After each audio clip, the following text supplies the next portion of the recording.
اگر تم سپاہی ہو تو اچھی طرح جانتے ہوگے کہ حاکم اور بادشاہ کے سامنے ایک محافظ کی کوئی حیثیت نہیں ہوتی۔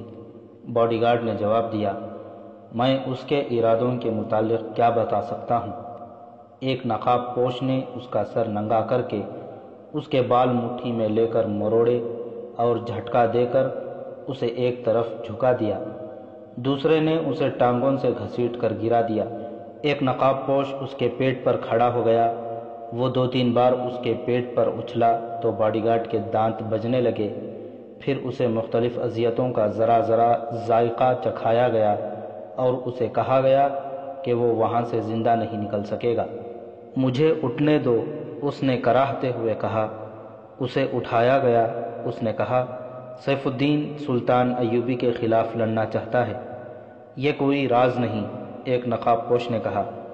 ہمیں بتاؤ وہ کب اور کس طرح لڑنا چاہتا ہے؟ کیا وہ حلب اور ہرن کی فوجوں کے ساتھ اپنی فوج شامل کرے گا یا الگ لڑے گا؟ فوج دوسری فوجوں میں شامل کرے گا، باڈی گارڈ نے جواب دیا، لیکن ایسی چال چلے گا کہ اس کی فوج کی فتح الگ تھلگ نظر آئے۔ حلب اور ہرن والوں پر اسے بھروسہ نہیں۔ اپنے سالاروں کو اس نے کیا ہدایات دی ہیں؟ ایک نقاب پوش نے پوچھا۔ اس کا منصوبہ یہ ہے کہ صلاح الدین ایوبی کو پہاڑی علاقے میں محصور کر لیا جائے، باڈی گارڈ نے جواب دیا۔ فوج کس راستے سے جائے گی؟ قرون حماد کی طرف سے، باڈی گارڈ نے جواب دیا۔ صلیبی کتنی مدد دے رہے ہیں؟ صلیبیوں نے مدد کا وعدہ کیا ہے، باڈی گارڈ نے جواب دیا، لیکن سیف الدین انہیں بھی دھوکہ دے دے گا۔ صلیبی فوج کے چند ایک کمانڈر موصل کی فوج کو تربیت دے رہے ہیں۔ یہ نقاب پوش اور وہ آدمی جو دوسرے کمرے میں سائقہ کے ساتھ تھے سلطان ایوبی کے چھاپہ مار جاسوس تھے۔ ان کا رابطہ خطیب ابن المخدوم کے ساتھ تھا، بلکہ خطیب ان کا نگران اور سربراہ تھا۔ وہ گروہ سلطان ایوبی کے لیے آنکھوں اور کانوں کا کام کرتا تھا۔ موصل سے جو بھی اطلاع وہ حاصل کرتے تھے سلطان ایوبی کے جنگی ہیڈ کوارٹر کو بھیج دیتے تھے۔ موصل میں وہ مختلف کام دھندا، ملازمت اور دکانداری کرتے تھے۔ خطیب قید ہو گیا تو یہ رات کو باری باری خطیب کے گھر کا پہرا دیتے تھے۔ ان لڑکیوں نے جو سائقہ کے گھر اسے تنہا سمجھ کر سونے آئی تھیں، انہی کے سائے حرکت کرتے دیکھے تھے۔ سائقہ نے ان لڑکیوں کو یہ نہیں بتایا تھا کہ یہ سائے سے انسان ہیں۔ اس نے ایسا تاثر دیا تھا جیسے یہ جنات ہیں۔ ان آدمیوں کو معلوم تھا کہ سائقہ سیف الدین کے پاس باپ سے ملاقات کی اجازت لینے گئی ہے۔ واپس آ کر اس نے ان میں سے ایک آدمی کو بتا دیا تھا کہ رات کو ایک آدمی اسے قید خانے میں لے جانے کے لیے آئے گا۔ اس نے یہ بھی بتا دیا تھا کہ سیف الدین نے اس کے ساتھ ناروا باتیں کیں اور اسے اپنے عقد میں لینے کی پیشکش کی تھی۔ اس آدمی نے اپنے گروہ کو بتایا۔ یہ سب بہت ذہین تھے۔ انہیں شک ہوا کہ سائقہ کو کسی اور طرف لے جا کر اسے غائب کر دیا جائے گا۔ چنانچہ سورج غروب ہونے کے بعد 5 آدمی سائقہ کے گھر میں جا کر چھپ گئے تھے۔ سائقہ باڈی گارڈ کے ساتھ گئی تو یہ آدمی ان کے تعاقب میں چل پڑے۔ آگے جا کر ان کا شک صحیح ثابت ہوا۔ انہوں نے کامیابی سے سائقہ کو بچا لیا اور باڈی گارڈ کو بھی پکڑ لائے جو سیف الدین کا رازدان تھا۔ انہوں نے فوجی اہمیت کے بہت سارے راز اس سے اگلوائے۔ ان میں یہ راز اہم تھا کہ سیف الدین کے بھائی عز الدین نے فوج کو 2 حصوں میں تقسیم کر کے ایک حصے کو اپنی کمان میں رکھا ہے۔ یہ حصہ محفوظ کے طور پر استعمال ہوگا، یعنی اسے بعد میں ضرورت کے مطابق استعمال کیا جائے گا۔ پہلے حملے کی قیادت سیف الدین کو کرنی تھی۔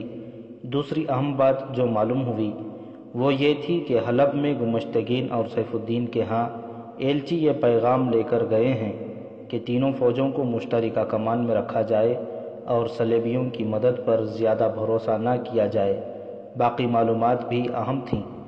باڈی گارڈ نے یہ معلومات اگل کر کہا کہ اسے رہا کیا جائے۔ نقاب پوشوں نے اسے رہائی کے وعدے پر ٹال دیا۔ سائقہ کو اسی کمرے میں رہنے دیا گیا، اسے اس کے گھر رکھنا مناسب نہیں تھا۔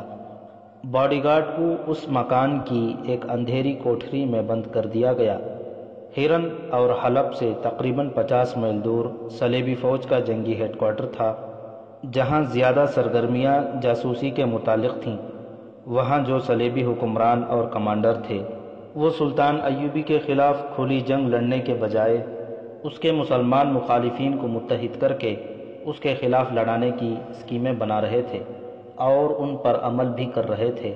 پہلے بتایا جا چکا ہے کہ انہوں نے مسلمانوں کے بڑے بڑے امراء کو اپنے فوجی مشیر دے رکھے تھے، جو انہیں جنگی مشورے دینے کے علاوہ فوجوں کو جنگی تربیت بھی دیتے تھے۔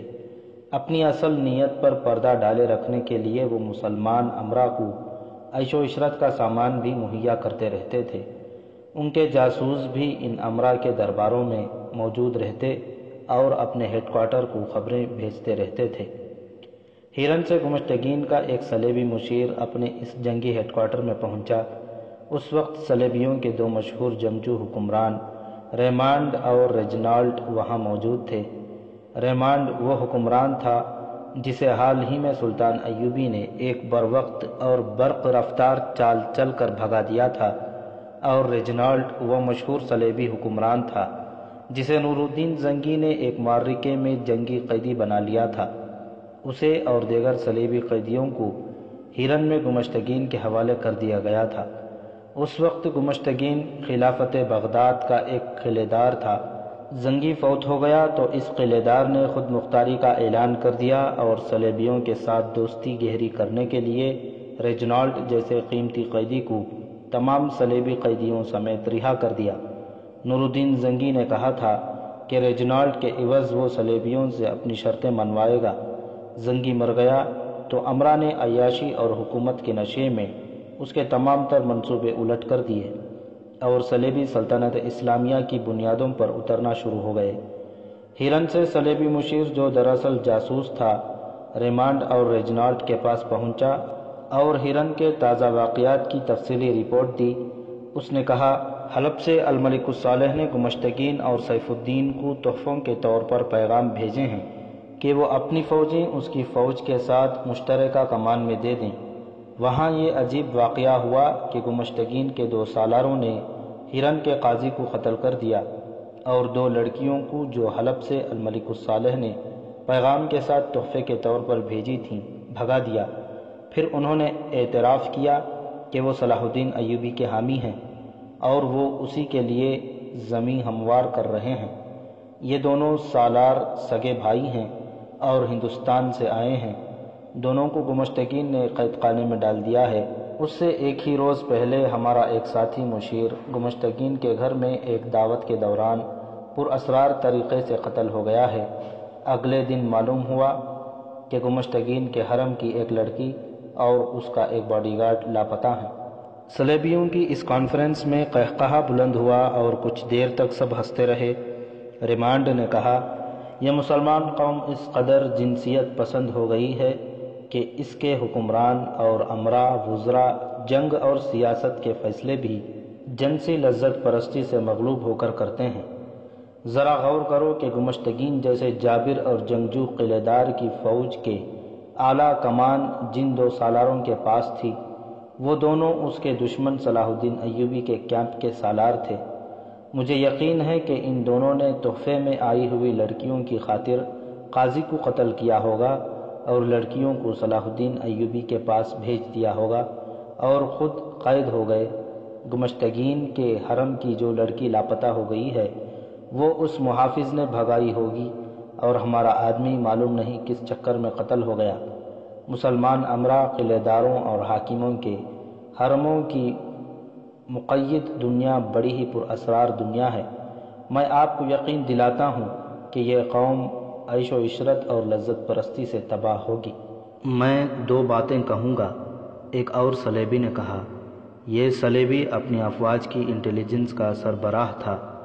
اس نے کہا، آپ نے کہا ہے کہ تحفے میں آئی ہوئی لڑکیاں ہیرن سے بھگا کر صلاح الدین ایوبی کے پاس بھیج دی گئی ہوں گی۔ میں یہ تسلیم نہیں کرتا۔ میں جاسوسی کا ماہر ہوں۔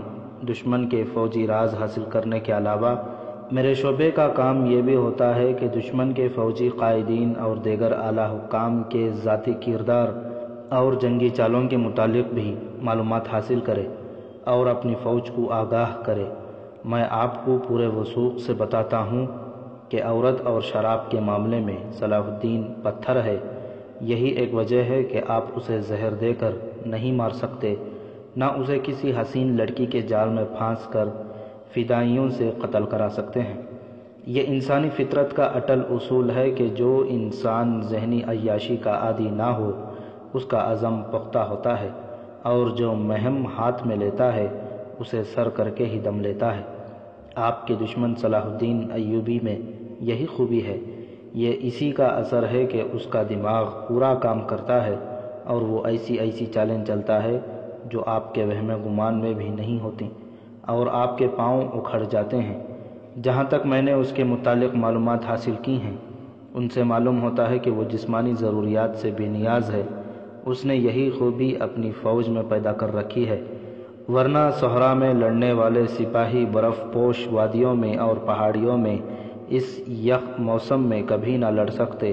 جب تک آپ اپنے ہاں بھی یہی خوبی پیدا نہیں کریں گے، اپنے اس دشمن کو جسے آپ صلاح الدین ایوبی کہتے ہیں کبھی شکست نہیں دے سکتے۔ اور دوسری بات یہ ہے کہ دوسرے مسلمان امراء، وزراء اور حکمرانوں میں جو زن پرستی پیدا ہو گئی ہے وہ میرے شعبے کا کمال ہے۔ یہودی دانشوروں نے 1 صدی سے زیادہ عرصے سے مسلمانوں کی کردار کشی کی مہم چلا رکھی تھی۔ یہ دراصل ان کی کامیابی ہے کہ ہم نے لڑکیوں اور زر و جواہرات کے ذریعے مسلمان سربراہوں کا کردار ختم کیا ہے۔ ہم تو انہیں اخلاقی لحاظ سے تباہ کرنے کے لیے حسین اور تیز ترار لڑکیاں باقاعدہ تربیت کے ساتھ ان کے ہاں تحفے کے طور پر بھیجتے ہیں۔ ان بدبختوں نے آپس میں بھی لڑکیوں کو بطور تحفہ بھیجنا شروع کر دیا ہے۔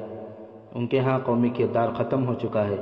یہ ہماری کامیابی ہے کہ ہم نے ان کے درمیان تفرقہ اور بادشاہی کا لالچ پیدا کر دیا ہے۔ اس قوم کو ہم اسی طرح ختم کریں گے، ریجنالڈ نے کہا، اور یہ قوم اپنے کردار کے ہاتھوں تباہ ہوگی۔ صلاح الدین ایوبی خوش ہو رہا ہوگا کہ اس نے ہمارے بھائی ریمانڈ کو پسپا کیا ہے۔ وہ یہ نہیں جانتا کہ ریمانڈ میدان جنگ میں پسپا ہوا ہے، یہ تو اس کی قوم کے سینے میں گھس گیا ہے۔ ضروری نہیں کہ ہم میدان میں ہی لڑیں، ہم کسی دوسرے محاذ پر بھی لڑ سکتے ہیں۔ اس مہم کو مزید تیز کرنے کی ضرورت ہے، اس مشیر نے کہا جو ہرن سے گیا تھا۔ میں نے آپ کو گمشتگین کے اندرونی خانے کے واقعات سنائے ہیں۔ ان سے یہ ثابت ہوتا ہے کہ وہاں صلاح الدین ایوبی کے جاسوس اور تخریب کار صرف موجود ہی نہیں بلکہ گمشتگین کے گھر کے اندر اور اس کی اعلیٰ کمان میں پوری طرح سرگرم ہیں۔ ہمیں ان کے خلاف کوئی کارروائی کرنی چاہیے۔ ہمیں کیا ضرورت ہے کہ گمشتگین اور سیف الدین اور الملک الصالح اور ان کے متحدہ محاذ کے دوسرے امراء وغیرہ کو صلاح الدین ایوبی کی جاسوسی اور تباہ کاری سے بچائیں۔ ایک صلیبی کمانڈر نے کہا، ہم تو ان کی تباہی کے عمل کو تیز کریں گے، یہ تباہی ہمارے ہاتھوں ہو یا ان کے اپنے ہی کسی بھائی کے ہاتھوں۔ کیا آپ ان مسلمانوں کو جو صلاح الدین ایوبی کے خلاف لڑ رہے ہیں سچے دل سے اپنا دوست سمجھ بیٹھے ہیں؟ اگر ایسا ہے تو اس کا مطلب یہ ہے کہ آپ سچے صلیبی نہیں۔ آپ شاید ابھی تک یہ نہیں سمجھے کہ ہماری دشمنی نور الدین زنگی کے ساتھ نہیں تھی، نہ ہی صلاح الدین ایوبی کے ساتھ۔ اگر صلاح الدین ایوبی کبھی میرے سامنے آ گیا تو میں اس کا احترام کروں گا۔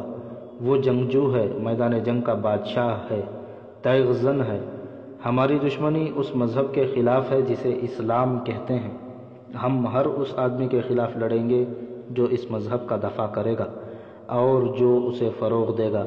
ہمارے اور صلاح الدین کے مرنے کے بعد یہ جنگ ختم نہیں ہوگی، اس لیے ہم مسلمانوں میں ایسی بری عادتیں پیدا کر رہے ہیں جو ان کی آئندہ نسلوں میں بھی منتقل ہوں گی۔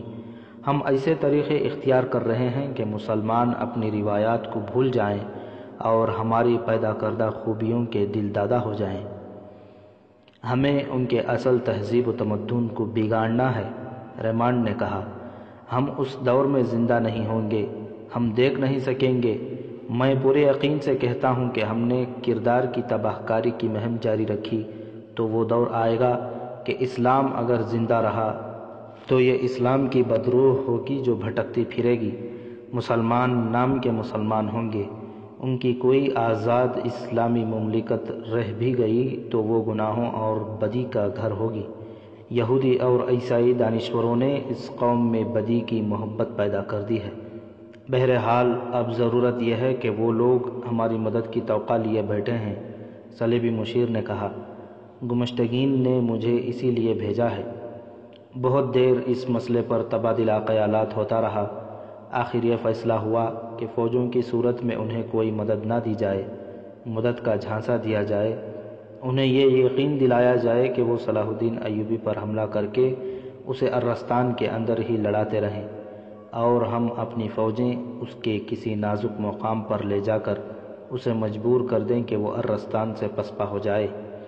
یہ فیصلہ بھی کیا گیا کہ حلب، حرن اور موصل کی فوجوں کے لیے اس مشیر کے ہمراہ کمانوں اور تیروں کا اور آتش گیر مادے کا ذخیرہ بھیج دیا جائے۔ اس کے علاوہ 500 گھوڑے بھی بھیج دیے جائیں، لیکن یہ خیال رکھا جائے کہ زیادہ تعداد ایسے گھوڑوں کی ہو جو ہماری فوج کے کام کے نہیں رہے، بظاہر تندرست ہوں۔ اور آئندہ یوں کیا جائے کہ ان امراء وغیرہ کو تھوڑا تھوڑا اسلحہ دیا جاتا رہے، ریجنالڈ نے کہا۔ اس کے ساتھ ساتھ انہیں عیاشی کی طرف مائل کیا جائے، انہیں یہ تاثر دیا جائے کہ انہیں جب کبھی اسلحہ اور گھوڑوں کی ضرورت ہوگی وہ ہم پوری کر دیں گے۔ اس طرح وہ خود اپنی ضرورت پوری کرنے سے غافل ہو جائیں گے اور ہمارے محتاج رہیں گے۔ اس مدد سے اور اپنے مشیروں کی وساطت سے ہم ان کے دلوں اور دماغوں پر غالب آ جائیں گے۔ انتہائی ضروری بات تو رہ گئی ہے، ایک کمانڈر نے کہا۔ شیخ سنان کے بھیجے ہوئے 9 فدائی چلے گئے ہیں۔ اب کہ امید ہے کہ وہ صلاح الدین ایوبی کو قتل کر دیں گے۔ وہ جو حلف اٹھا کر گئے ہیں اس میں انہوں نے یہ بھی کہا ہے کہ وہ جان پر کھیل کر اسے قتل کریں گے، ورنہ وہ زندہ واپس نہیں آئیں گے۔ اسی روز 500 گھوڑے، 1000 کمانیں اور لکھوں کہا تیر اور آتش گیر مادے کے سرم بہر مٹکے حلب کو اس پیغام کے ساتھ روانہ کر دیے گئے کہ اس ٹھوس مدد کا سلسلہ جاری رہے گا اور صلاح الدین ایوبی پر فوراً حملہ کر دیا جائے گا۔ سلطان صلاح الدین ایوبی اپنے ہیڈ کوارٹر میں بیٹھا تھا۔ اس کے پاس سب سے پہلے انطانون اور فاطمہ پہنچے۔ فاطمہ گمشتگین کے حرم کی وہ لڑکی تھی جس نے ایک صلیبی مشیر کو قتل کیا اور انطانون نام کے محافظ کے ساتھ بھاگ گئی تھی۔ انطانون سلطان ایوبی کا بھیجا ہوا جاسوس تھا جو جذبات سے مغلوب ہو گیا تھا، اسی لیے وہ گرفتار ہوا تھا۔ یہ تو سالار شمس الدین اور سالار شاد بخت کی بدولت تھا کہ اسے دھوکے سے بھگا دیا گیا تھا۔ سلطان ایوبی کی انٹیلیجنس کا سربراہ حسن بن عبداللہ تھا جو انطانون اور فاطمہ کو سلطان ایوبی کے پاس لے گیا تھا۔ انطانون نے اپنی واردات منوعاً سنا دی جو سلطان ایوبی کو پسند نہ آئی، لیکن اسے اس لیے معاف کر دیا گیا کہ وہ کامیابی سے گمشتگین کے محافظ دستے میں شامل ہو گیا تھا۔ اس نے دوسرا کارنامہ یہ کیا تھا کہ اس نے فاطمہ کے ساتھ تعلقات پیدا کر کے حرم تک رسائی حاصل کر لی تھی۔ سلطان ایوبی نے انطانون کے متعلق حکم دیا کہ اسے فوج میں بھیج دیا جائے کیونکہ جاسوسی کے نازک کام کے لیے اس کے جذبات پختہ نہیں ہیں۔ فاطمہ کو دمشق بھیج دینے کا حکم دیا گیا۔ میں انطانون کے ساتھ شادی کرنا چاہتی ہوں، فاطمہ نے کہا۔ ایسا ہی ہوگا، سلطان ایوبی نے کہا، لیکن شادی دمشق میں ہوگی۔ میدان جنگ شہادت کے لیے ہے، شادی کے لیے نہیں۔ سلطان محترم، انطانون نے کہا، میں نے آپ کو ناراض کیا ہے۔ میں اپنے لیے یہ سزا تجویز کرتا ہوں کہ میں جب تک سلطان کو خوش نہ کر لوں شادی نہیں کروں گا۔ اس نے فاطمہ سے کہا، تم سلطان کے حکم کے مطابق دمشق چلی جاؤ، وہاں تمہارے رہنے سہنے کا بہت اچھا انتظام ہے، تمہاری شادی میرے ساتھ ہی ہوگی۔ اس نے سلطان ایوبی سے کہا، میری یہ عرض مانی جائے کہ میں آپ کے کسی چھاپہ مار دستے میں شامل ہونا چاہتا ہوں۔ میں نے شبخون مارنے کی تربیت حاصل کر رکھی ہے۔ اسے ایک چھاپہ مار دستے میں بھیج دیا گیا۔ وہاں سے رخصت ہوتے وقت اس نے فاطمہ کی طرف دیکھا بھی نہیں۔ دوسرے دن جب فاطمہ کو دمشق بھیجا جانے لگا تو وہ لڑکیاں پہنچ گئیں جو الملک الصالح نے گمشتگین کو تحفے کے طور پر بھیجی تھیں۔ ان کے ساتھ سالار شمس الدین اور شاد بخت کے بھیجے ہوئے 2 آدمی تھے۔ انہوں نے سلطان ایوبی کو بتایا کہ حرن میں کیا ہو رہا ہے۔ انہیں معلوم نہیں تھا کہ دونوں سالاروں کو گرفتار کر لیا گیا ہے۔ لڑکیوں نے سلطان ایوبی کو اپنی کہانی سنائی۔ کیا آپ کو معلوم ہے کہ فلسطین کے مسلمان آپ کی راہ دیکھ رہے ہیں؟ ایک لڑکی نے کہا، وہاں کی لڑکیاں آپ کے گیت گاتی ہیں، مسجدوں میں آپ کی فتح کی دعائیں مانگی جاتی ہیں۔ اس نے پوری تفصیل سے بتایا کہ مقبوضہ علاقوں میں صلیبیوں نے مسلمانوں کا جینا حرام کر رکھا ہے اور ان کے لیے دنیا جہنم بنا ڈالی ہے۔ وہاں ہماری بچیوں کی نہیں، ہماری عظمت کی عصمت دری ہو رہی ہے۔ دوسری لڑکی نے کہا، میں تو یوں کہوں گی کہ قوم کی عظمت کی عصمت دری ہمارے اپنے حکمران کر رہے ہیں۔ ہمیں ان کے پاس تحفے کے طور پر بھیجا گیا، ہم نے انہیں خدا کے واسطے دیے اور بتایا کہ ہم ان کی بیٹیاں ہیں، مگر انہوں نے ایک نہ سنی۔ انہوں نے ہمیں ایک دوسرے کی طرف تحفے کے طور پر بھیجنا شروع کر دیا۔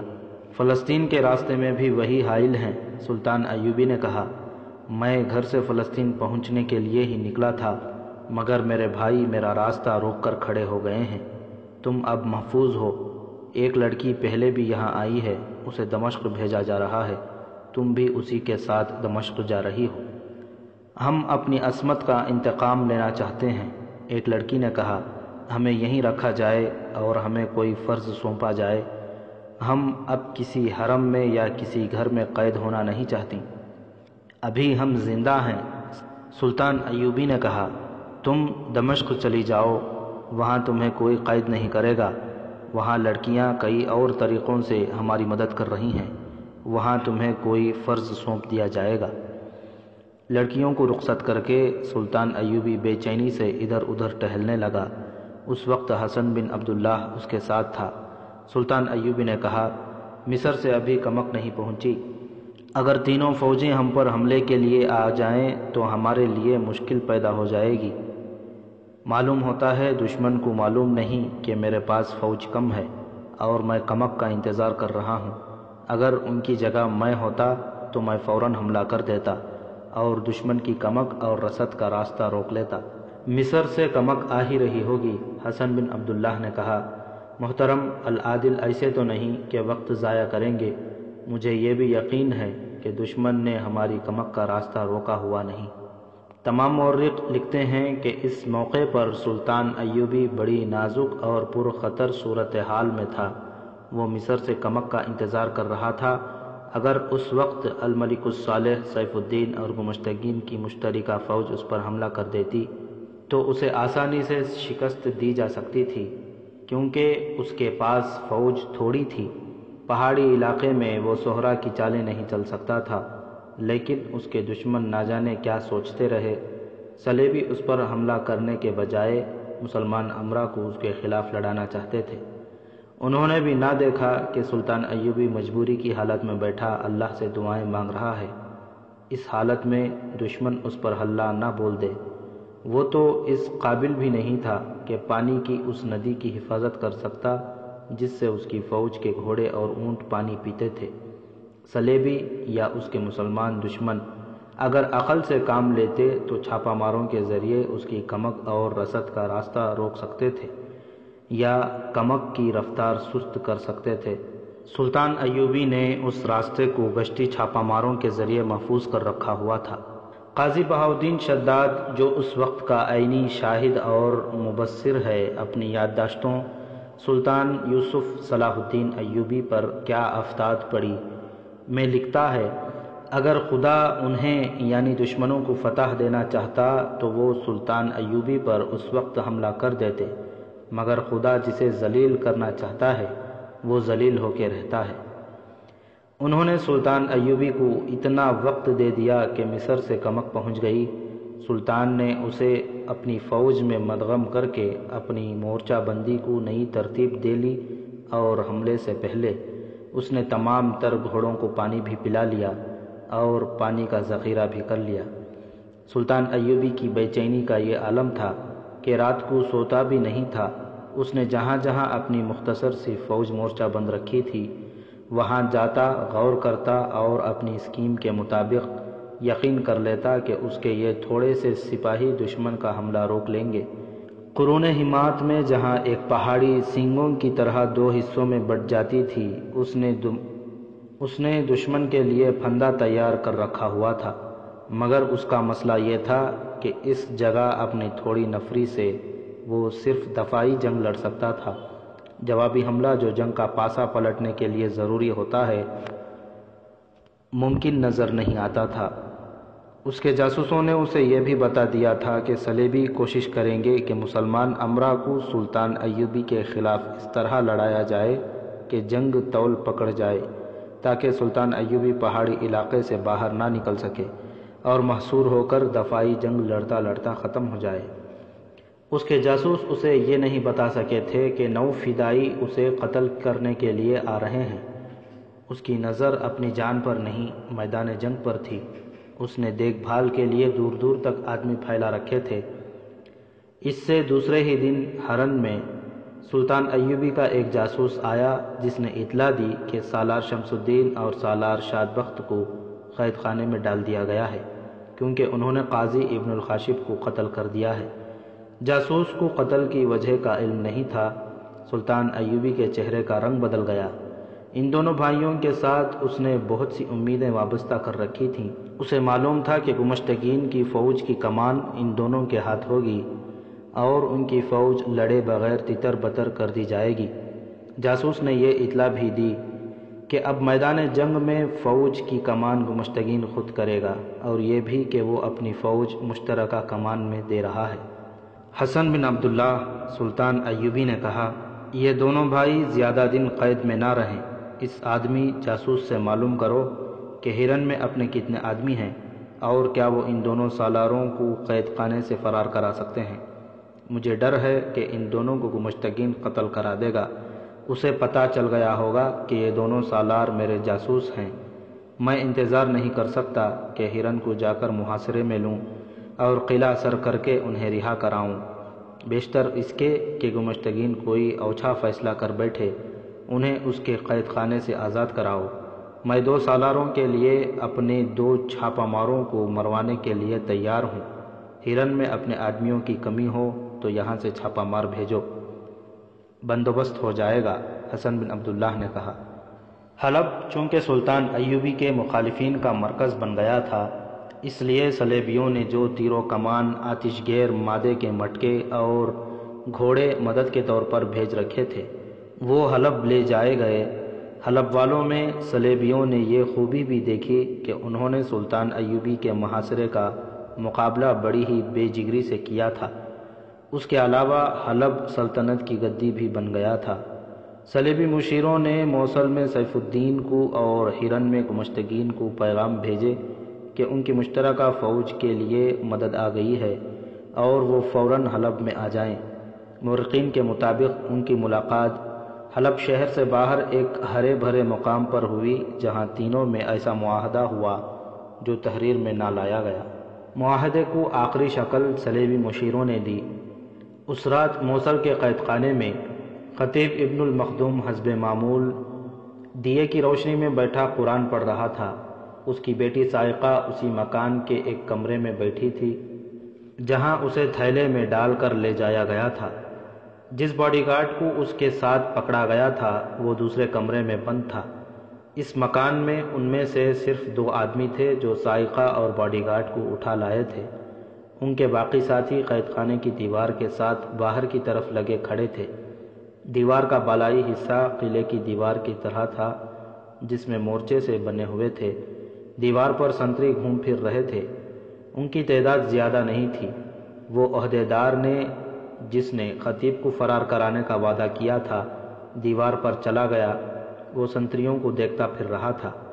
اس نے اس دیوار والے سنتری کو جس کے نیچے آدمی کھڑے تھے بلایا اور اسے اپنے ساتھ لے گیا۔ اس نے کوئی اشارہ کیا۔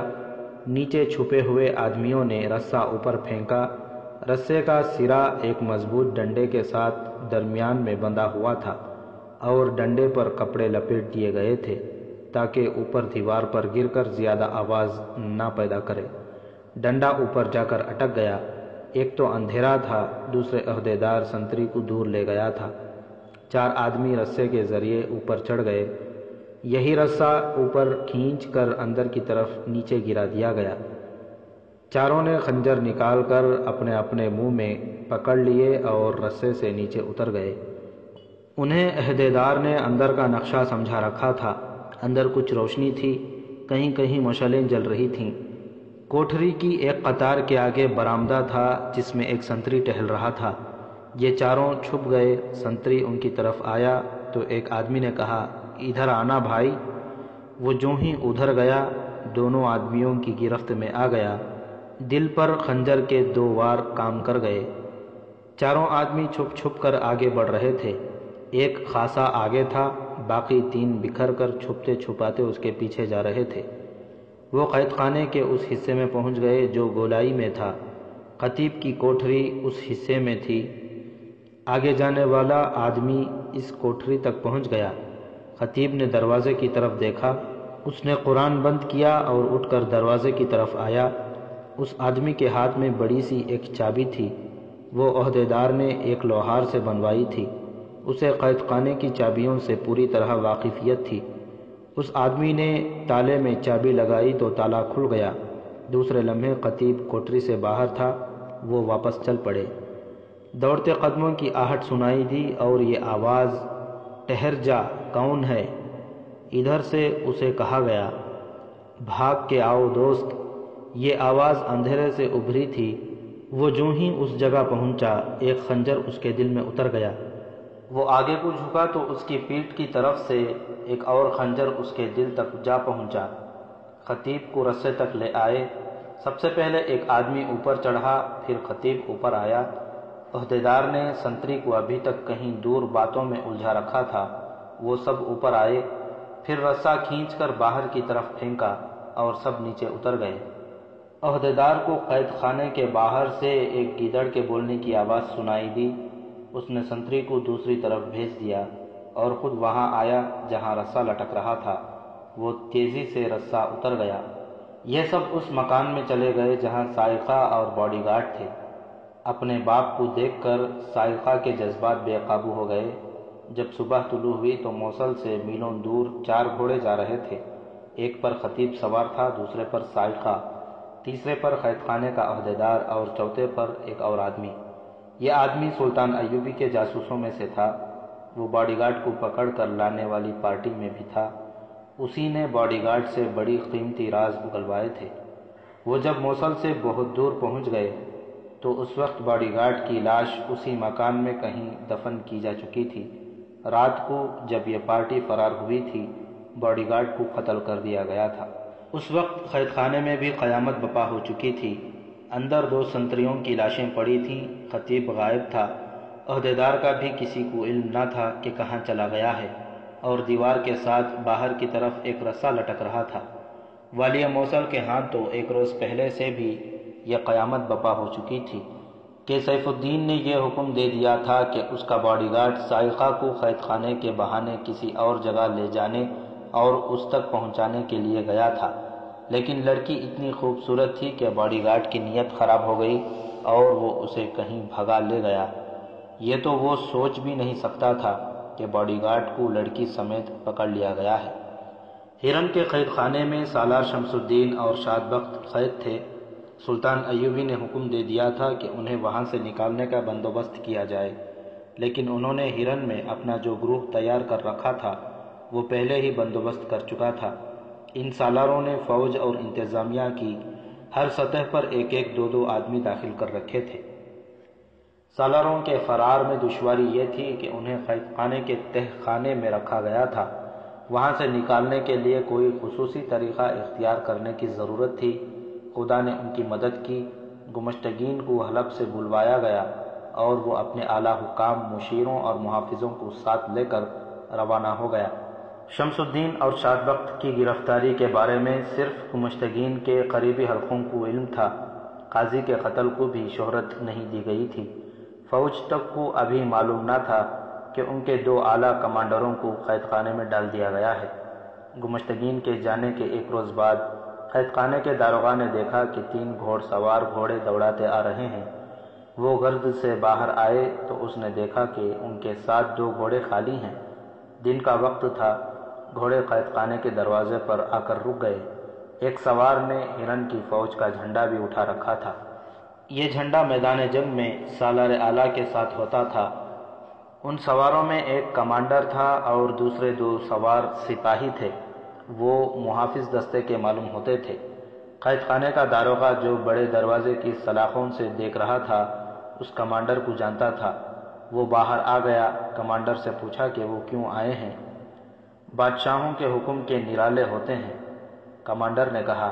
شراب کے نشے میں ان سالاروں کو قید میں ڈال دیا جن کے بغیر فوج ایک قدم نہیں چل سکتی۔ اب حکم ملا ہے کہ دونوں کو قید خانے سے نکالا جائے۔ آپ دونوں سالاروں کو لینے آئے ہیں؟ داروغہ نے پوچھا۔ ہاں، کمانڈر نے کہا، انہیں جلدی لے جانا ہے۔ آپ کے پاس قلعہ دار امیر گمشتگین کا تحریری حکم نامہ ہے؟ داروغہ نے کہا۔ وہ تو کہیں باہر چلے گئے ہیں۔ میں وہیں سے آیا ہوں، کمانڈر نے کہا۔ میں رات کو ہی آ گیا تھا، انہیں اب تحریری حکم نامہ جاری کرنے کا ہوش نہیں رہا۔ ہماری فوج حلب اور موصل کی فوجوں کے ساتھ مل کر سلطان ایوبی پر حملہ کرنے جا رہی ہے۔ اگر ہم نے وقت ضائع کر دیا تو ایوبی حملہ کر دے گا۔ خطرہ بڑھ گیا ہے۔ گمشتگین اسی سلسلے میں حلب گیا ہے۔ اسے جو خطرہ نظر آ رہا ہے اس نے اس کے ہوش ٹھکانے کر دیے ہیں۔ اسے احساس ہو گیا ہے کہ ان 2 سالاروں کے بغیر وہ لڑ نہیں سکے گا۔ اس نے مجھے حلب کے راستے سے واپس دوڑا دیا کہ ان دونوں کو ان کے جھنڈے کے ساتھ پورے اعزاز سے لاؤ۔ اسی حکم کے تحت ہم ان کا جھنڈا اور گھوڑے لائے ہیں۔ داروغہ اسے اندر لے گیا، دونوں سپاہی بھی ساتھ چلے گئے۔ وہ تہ خانے میں گئے۔ سالار 2 مختلف کوٹریوں میں بند تھے۔ پہلے ایک سالار کو نکالا گیا۔ کمانڈر نے اسے فوجی انداز سے سلام کر کے کہا، امیر ہرن گمشتگین نے آپ کی رہائی کا حکم بھیجا ہے۔ آپ کا گھوڑا اور آپ کا ذاتی محافظ ہمارے ساتھ ہے۔ آپ کے لیے حکم ہے کہ تیار ہو کر فوراً حلب پہنچیں۔ معلوم ہوتا ہے شراب کا نشہ اتر گیا ہے، سالار نے کہا۔ میری حیثیت ایسی نہیں کہ آپ کی رائے کی تائید یا تردید کر سکوں، کمانڈر نے کہا۔ میرا کام حکم پہنچانے اور آپ کے ساتھ جانے تک محدود ہے۔ داروغہ نے ان کی باتیں غور سے سنی۔ اسے یقین ہو گیا کہ یہ کوئی گڑبڑ نہیں، لیکن دوسرے سالار کو نکالنے لگے تو داروغہ کو شک ہو گیا۔ اس سالار نے کمانڈر کو دیکھا تو جذبات سے مغلوب ہو کر بولا، تم آ گئے، سب ٹھیک ہے؟ اس نے داروغہ کی موجودگی کو نظر انداز کر دیا تھا۔ داروغہ اناڑی نہیں تھا۔ اس کی عمر قید خانے میں گزری تھی۔ اس نے کوٹری کا تالا کھول دیا تھا، دروازہ کھلنا باقی تھا۔ اس نے تالا پھر چڑھا دیا اور بولا، تحریری حکم نامے کے بغیر میں انہیں رہا نہیں کروں گا۔ کمانڈر نے اس کے ہاتھ پر ہاتھ مارا اور اس سے چابی چھین لی۔ 2 سپاہی 2 سالاروں کے باڈی گارڈ بن کے آئے تھے، داروغہ کی پیٹھ کے ساتھ لگ گئے۔ دونوں نے خنجر نکال کر ان کی نوکیں اس کی پیٹھ پر رکھ دیں۔ کمانڈر اسے سرگوشی میں کہا، تم سلطان صلاح الدین ایوبی کے چھاپہ مار جان بازوں کے قبضے میں ہو۔ تم جانتے ہو سلطان ایوبی کے چھاپہ مار کیا کیا کرتے ہیں۔ اونچی آواز نہ نکلے۔ کمانڈر نے دروازہ کھولا، داروغہ کو دھکیل کر اس طرح کوٹری میں لے گئے کہ قریب سے گزرنے والوں کو بھی شک نہیں ہو سکتا تھا کہ یہاں کوئی جرم ہو رہا ہے۔ اندر لے جا کر اسے سلاخوں والے دروازے سے پرے کر لیا گیا۔ ایک سپاہی نے بڑی تیزی سے ایک رسی جو بمشکل 1 پاؤنڈ گز لمبی تھی اس کی گردن کے گرد لپیٹ کر رسی کو مروڑا اور 2-3 جھٹکے دیے۔ داروغہ کی آنکھیں باہر نکل آئیں۔ وہ ٹھنڈا ہو گیا تو اسے پتھر کے اس چوڑے بینچ پر ڈال دیا گیا جس پر قیدی سویا کرتے تھے۔ لاش پر کمبل ڈال دیا گیا۔ اس سالار نے بے موقع جذباتی ہو کر یہ مشکل پیدا کر دی تھی۔ ان لوگوں نے باہر نکل کر دروازے پر تالا چڑھا دیا اور چابی اپنے ساتھ لے گئے۔ باہر کے دروازے کی چابیاں داروغہ کے پاس تھیں، وہ بھی ان سے چھین لی گئی تھیں۔ یہ پارٹی وہاں سے چلی، تہ خانے سے اوپر آئی تو نیچے کے سنتری نے جا کر خالی کوٹریوں کو دیکھنا چاہا۔ وہ دور سے دیکھ رہا تھا کہ قید خانے کا داروغہ 2 قیدیوں کو رہا کر رہا تھا۔ سنتری یہ دیکھ کر حیران رہ گیا۔ اس نے دونوں قیدی سالاروں کو باہر جاتے دیکھا ہے، لیکن ایک کوٹری میں ایک قیدی پڑا ہے۔ اس پر چونکہ کمبل پڑا تھا اس لیے وہ پہچان نہ سکا کہ وہ کون ہے۔ دوسری کوٹری خالی تھی۔ اس نے کمبل میں لپٹے ہوئے قیدی کو آوازیں دیں مگر وہ نہ بولا۔ دروازہ مقفل تھا۔ سنتری نے سلاخوں میں سے برچھی اندر کی، اس کی نوک قیدی تک پہنچ گئی۔ اس نے نوک قیدی کو چبھوئی، وہ پھر بھی نہ اٹھا۔ برچھی سے اس نے کمبل ہٹا کر اس کا چہرہ ننگا کر دیا۔ یہ دیکھ کر گھبرا گیا کہ یہ تو قید خانے کا داروغہ تھا۔ آنکھیں اور چہرے سے صاف پتہ چلتا تھا کہ وہ مرا ہوا ہے۔ اس نے وہیں سے چلانا شروع کر دیا، خبردار خبردار، قیدی نکل گئے۔ وہ اوپر کو دوڑا، اس کی پکار پر نقارہ بجنے لگا۔ یہ الارم تھا۔ اس وقت فرار ہونے والی پارٹی بڑے دروازے پر پہنچ گئی تھی۔ سنتری دوڑا آ رہا تھا۔ بڑے گیٹ کی چابیاں کمانڈر کے پاس تھیں۔ انہوں نے قدم تیز کر دیے اور اندرونی تالے کی چابی لگائی۔ سنتری نے دور سے کہا، انہیں روک لو، داروغہ کوٹری میں مرے ہوئے ہیں۔ نقارے کی آواز پر قید خانے کے تمام سنتری اپنی اپنی ڈیوٹی پر پہنچ گئے۔ باہر کے گارڈز دوڑے آئے، دروازہ کھول دیا گیا۔ چونکہ یہ خطرے کا علام تھا، اس لیے باہر سے آنے والی گارڈ کی نفری ٹریننگ کے مطابق بہت تیزی سے دروازے میں داخل ہوئی۔ سب سے بڑا خطرہ یہ ہوا کرتا تھا کہ قیدیوں نے بغاوت کر دی ہوگی یا کہیں آگ لگ گئی ہوگی۔ وہ سنتری جو چیختا چلاتا آ رہا تھا، باہر سے آنے والی گارڈ کے سیلاب میں گم ہو گیا۔ اس ہڑبونگ سے فائدہ اٹھاتے ہوئے فرار ہونے والے باہر نکل گئے۔ گھوڑے باہر کھڑے تھے۔ وہ گھوڑوں پر سوار ہوئے، لیکن گھوڑے گھوم کر چلے تو کسی نے انہیں للکارا، رک جاؤ، مارے جاؤ گے۔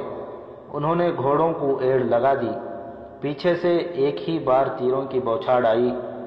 2 تیر کمانڈر کی پیٹھ میں اتر گئے اور ایک تیر ایک سالار کے گھوڑے کے پچھلے حصے میں لگا۔ کمانڈر نے جسم میں 2 تیر لے کر بھی اپنے آپ کو سنبھالے رکھا۔ سالار شمس الدین کا گھوڑا تیر کھا کر بتکا۔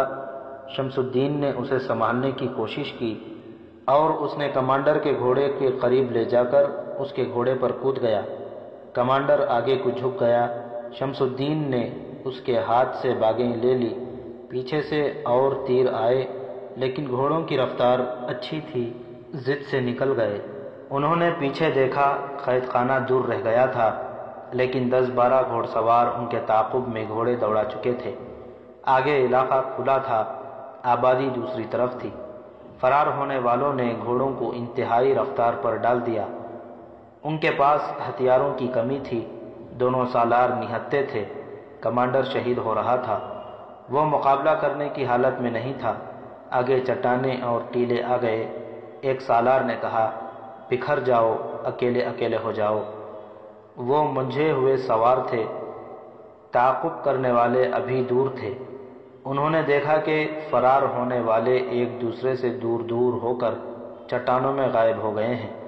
وہ سست پڑ گئے اور نکلنے والے نکل گئے۔